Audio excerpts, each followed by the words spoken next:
یعنی اگر ما قیمت این لیوان 10 تومنه، وقتی ما 10 تا از این لیوان ها رو می‌خوایم 100 تومن وقتی دادیم باید 100 تا از این لیوان ها رو بیارن و تحویل بدن. ما خیلی وقتا 100 تومن میدیم 2 تا لیوان پس میدن. وقتی میگیم چرا اینجوری شد، خب میگم ما جلسه گذاشتیم کار کردیم نشد.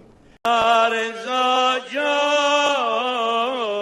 یا رضا جان یا رضا جان باره پیکر رسول اکرم باره پیکر رسول اکرم جگرش پاره شد ای اهل عالم جگرش پاره شد ای اهل عالم حجره بسته